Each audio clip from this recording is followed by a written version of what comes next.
Welcome to JJ TV. I'm Natali, assistant editor. Today we make a stop at Centerville High School where the Elks are gearing up for their season opener against Lakota East in the annual Skyline Chili Crosstown Showdown. The Elks are coming off a 9-3 season, and head coach Ron Ullery is hoping to improve on that mark and get further in the playoffs this year. Coach, you guys have made the playoffs 3 out of the last 5 years. You're gearing up Thursday for Lakota East season opener. Give us your outlook on the season so far.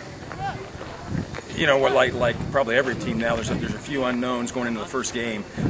We feel like we've had good preparation. We feel like we've done what we need to be competitive on the field Thursday night and week in and week out.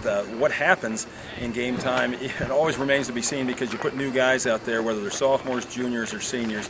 You never really know how they're going to react until you get in front of a big crowd, with the lights on and the pressure on, where they have to produce. So, we've got some unknowns, and that's the exciting part about coaching high school football is you don't know. You prepare and do everything you possibly can to succeed on Friday night or Thursday night in this case, and you have to go out on that night and see if you really did prepare enough. Well, Coach, you got Lakota East to kick off, and then a pretty hard non-conference schedule with Princeton and Moeller. Talk about that schedule, and then kind of a new look GWAC Central this year. Yeah, a pretty tough non-conference schedule. I think it's an understatement. Lakota East is a real solid football team with a lot of speed on both sides of the ball, and then Princeton and Moeller back-to-back, two of the top probably 3 or 4 teams in Cincinnati, and a very strong Cincinnati field this year. And either one of those could come out of Cincinnati as the absolute best team in Cincinnati this year. Princeton's just loaded with skilled people and a ton of speed on both sides of the ball, and maybe the best quarterback in Ohio leading them. Moeller's they're typical. They got a good deal of speed this year. That is what I've seen so far in film. A great deal of speed, and they're, it's just a tough Moeller team that's got all that tradition behind them, and it's going to be difficult 2 weeks in a row, or actually 3 weeks counting this week with East to win 3 weeks in a row. It'll be a tough one. In the conference now, we got North Mile over in our division, which only ups the ante over there, and then Springfield schools going together to form another real formidable opponent. So I think our schedule probably matches up with anybody in Ohio this year. And you mentioned Cincinnati. I mean, you guys have had great success the last half dozen years. Talk about the region and how tough it is. I mean, you guys do well every year, and then you run into some of those Cincinnati schools in the playoffs. Yeah, but that's good, though. That's good. I mean, the football down here in southwestern Ohio is second to none anywhere. I mean, we have these Herb Street Classics, and we have these teams from out of state come in, and we probably, as a group down here in southwestern Ohio, maybe break even with them, or maybe win a few more than we lose. And we're bringing in some of the best programs in the country. So I think it speaks volumes for all the great football programs in southwestern Ohio, the great football coaches. Everybody is so well prepared. You can't take a week off. You can't relax. They're so well prepared, and they're so very, very physical and well coached. That's what makes it Ohio football tough. And in this part of the state now for probably 10, 15, 20 years has been really, really tough. If you come out of this region, you got a shot at a state championship. Now, your program is known, obviously, for the triple option offense there, and you're going to have a new quarterback under center, although it looked like you guys were throwing a little bit more today in practice. Tell us about that position and maybe some of the other players that you're going to have making some contributions this year. Yeah, well, maybe we're going to throw the ball a whole bunch this year, and nobody just knows it yet. I think we run the option. Our kids believe in it. Our kids love to come off the ball, just lay their ears back, and be an attacking offense. And I think that's more important than the X's and O's. It's most important that what you do, your kids believe in it. They're capable of doing it, which I think ours are. They're smart kids. They can run a complicated offense, and they're physical. They're hard workers and stuff, and they believe in what we're doing.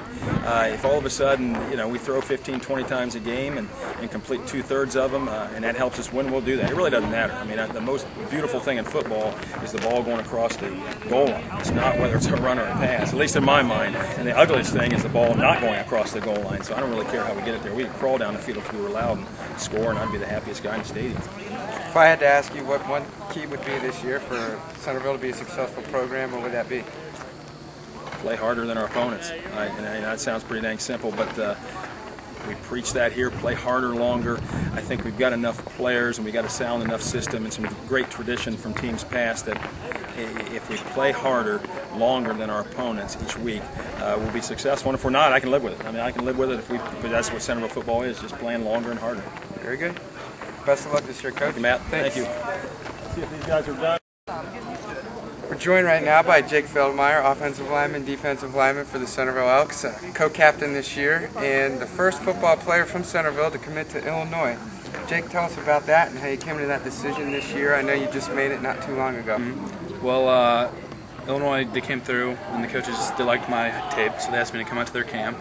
And I went out, and I guess it went pretty well. And then I talked to them on the phone a couple times, and then about a week later or so, they offered.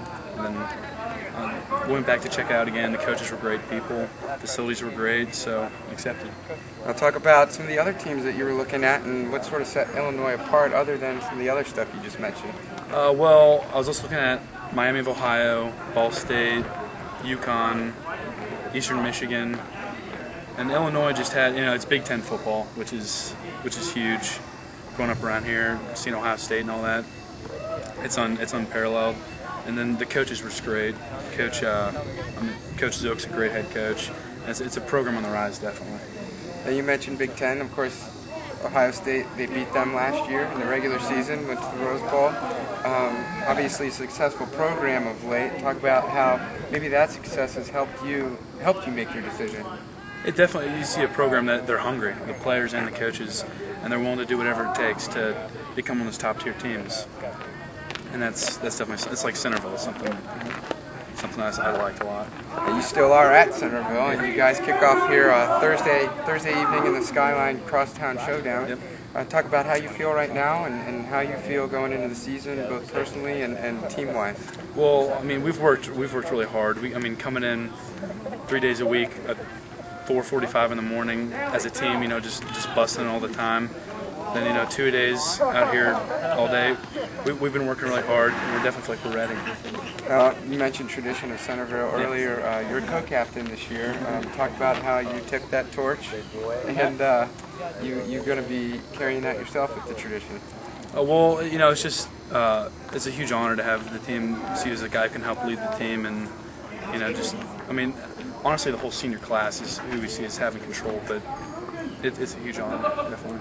Now Coach Ulrich was talking about the buzzsaw, the schedule that you guys have this year, obviously opening with Lakota East, and then you got Princeton and Moeller before you head into the GWAT. Talk about how that is going to prepare you as you get into league play and hopefully into the playoff.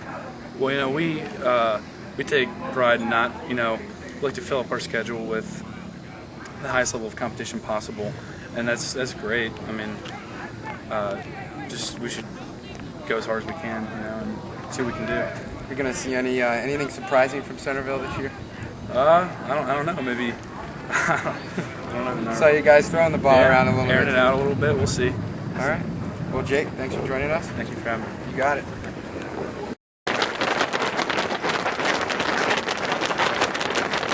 Got another captain here from the Centerville Elks, Adam, welcome.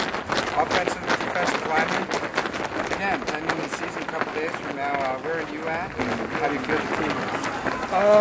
I feel that we're great. We're healthy. We're ready to play. We're prepared. We've been watching films for a good week. We've been practicing hard. It should be a great game. Talk about the position you're in this year as captain and the tradition that position sort of holds with this program. It's a great honor to be a captain, especially at Centerville. With the likes of JJhulddle and Mike Nugent and Ryan Hawk, of course. And it's just a great honor that my teammates would choose me as captain. Don't forget about your brother from a couple of years ago. Natali. Up at Indiana right now, and you committed to Indiana over the summer. I'd imagine your brother had a big influence on that, but talk about sort of your recruitment and how you sort of came to that decision. I went to some of their games. Tyler's sophomore year, Tyler's freshman year, which was last year. And Coach Hawley gave them a highlight film, and we were communicating. They came over to the high school to see me at a summer workout, and they called me, and I went over there for a camp, and they liked what they saw, and they offered me. What was it that you liked about them that you saw? They're a rising program. Coach Lynch is doing a great job. Coach George is a great defensive line coach, and they're upgrading their stadium. The stadium's going to look absolutely amazing, and their weight room is going to be brand new, and it's going to look out on the field.